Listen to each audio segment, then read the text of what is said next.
पीड़ा को भी समझ रहा हूं, उनसे जुड़े हुए लोगों की पीड़ा को भी मैं समझ रहा हूं। आपकी पीड़ा से भी मैं स्वयं को जोड़ता हूं। शहीद की कमी, शहीद अपने परिवार के लिए नहीं हुए, अपने समाज और गांव के लिए नहीं हुए। धनंजय जी शहीद हुए तो हमारे देश के लिए हुए, हमारे देश के आन बान शान के लिए हुए।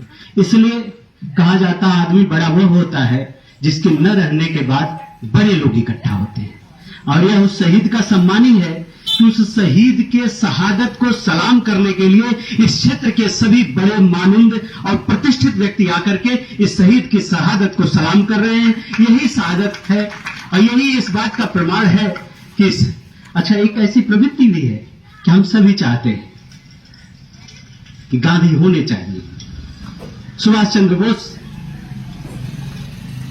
देश के लिए मरने मिटने वाले होने चाहिए, ऐसा हम सभी का मानना है। लेकिन कहीं ना कहीं हम इस मामले में थोड़ी कंजूसी भी करते हैं कि हमारे घर में ना पड़ोसी के घर में हो। आप बताइए ऐसा होता है कि नहीं? तो मैं आज आपसे आग्रह करूंगा कि अपने परिवार के एक व्यक्ति को, हम जानते हैं हमारी मजबूरियां भी होती हैं, हम सभी हमारे वरिष्ठ जन, हमारे परिवार के लोग बैठे, मैं अपने परिवार में खड़ा हूं। हम आपसे माताओं बहनों आप सबसे भी यह आग्रह करने आया हूं आपके बीच में, क्या यह संकल्प ले। हम चाहते हैं कि हर परिवार में इंजीनियर डॉक्टर बने, वैज्ञानिक बने, परिवार का पेट पालने के लिए नौजवान आगे बढ़े। लेकिन इस बात का भी ध्यान रखें कि अगर 10 घंटा पेट को तो 4 घंटा देश को भी हमारे परिवार से देना पड़ेगा। ऐसे संकल्प लेकर माता और बहनों आपको जाना पड़ेगा।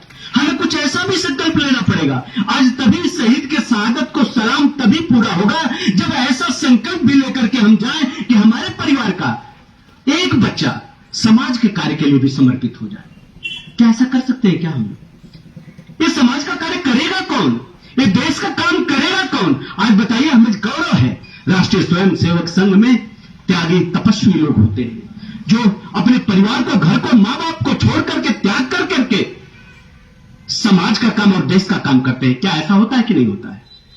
हमारे जो संत चरण है, संत महात्मा है, वो भी अपने घर परिवार को छोड़ करके समाज और देश का काम करने के लिए, और इस देश का इतिहास है, इस देश ने सनातन परंपरा का, आप दुनिया का इतिहास उठा करके देख लिए कि हमेशा शांति के लिए ही युद्ध होता है और युद्ध के बाद ही शांति होती है। सही है कि नहीं है? ताकि वो ये युद्ध लड़ेगा कौन और दुश्मन कौन से जमाने में किसके नहीं रहे।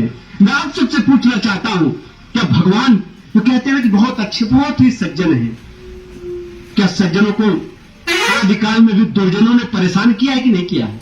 आप बताइए। मैं आपसे पूछना चाहता हूं, मेरे वैश्य जन बैठे हुए माता और बहनों, हमारे देवी और देवताओं को भी दानवों ने संघर्ष करने के लिए, हिंसा करने के लिए बाध्य किया कि नहीं किया है? कोई भी कालखंड उठा करके देख लीजिए, रावण है तो राम है, और शांति चाहिए तो एक हाथ में माला तो दूसरे हाथ में भाला, इसकी भी जरूरत है। इसलिए मैं आपसे आग्रह करने आया हूं कि शहीद धनंजय सिंह एक परिवार में नहीं, गांव में नहीं, ऐसे जीवट का लाल हर परिवार में पैदा हो जो देश के काम आए, जिसके शरीर का बूझ बूझ कतरा कतरा इस देश और समाज के काम आए। क्योंकि पेट पालने के लिए तो हम जिंदा रहते ही है, वो तो हम आग्रह से कर ही लिया कि देश के लिए 10 घंटे, लेकिन पेट के लिए 10 घंटे, लेकिन 4 घंटे देश के और समाज के लिए हमें देना पड़ेगा। आप बताओ, आजादी की लड़ाई में कैसे नौजवानों शहादत दी थी?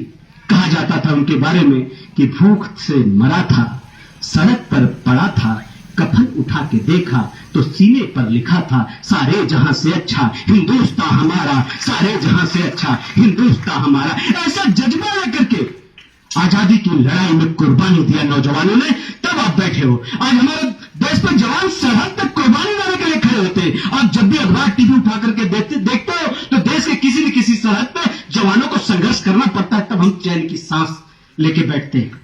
आज हमारी सरकार ने एक कैसी स्कीम लेकर के आई, तमाम लोग विरोध करते हैं, तमाम लोग खराब बात करते हैं। अग्निवीर कैसी स्कीम है? आज देखो, तो हमास ने इजराइल पर हमला किया तो अग्निवीर जो स्कीम आज आप देख रहे हो, ये कभी देश की काम आएगा? मेरे आदरणीय बुजुर्गों, नौजवान दोस्तों, ये स्कीम है ये कि हमारा हर नौजवान स्किल्ड हो जाए, और जब कभी देश की बात आए तो शहादत के लिए सीना तान करके सरहद पर पहुंच जाए। इसलिए अग्निवीर है कि हमारा बच्चा जरूरत पे देश के काम आ जाए, इसलिए अग्निवीर स्कीम लगाई गई है। अगर इजराइल का बच्चा अगर मिलिट्री शासन और मिलिट्री की ट्रेनिंग नहीं किया होता तो आज लड़ाई लड़ पाता क्या?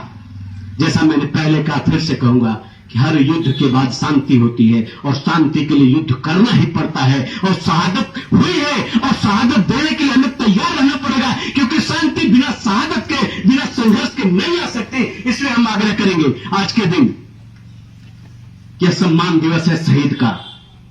माता और बहनों, ऐसे जाबाज और पैदा करो। आदरणीय बुजुर्गों, आप मार्गदर्शन करो। हर परिवार से इस समाज को और देश को अपना आत्मोत्सर्ग करने के नौजवान निकले। इस आग्रह के साथ मैं शहीद की शहादत को सलाम करते हुए, परिजनों के पीड़ा में अपने आप को शामिल करते हुए, आप सबको नमन करते हुए अपनी बात समाप्त करते हैं। बहुत बहुत धन्यवाद।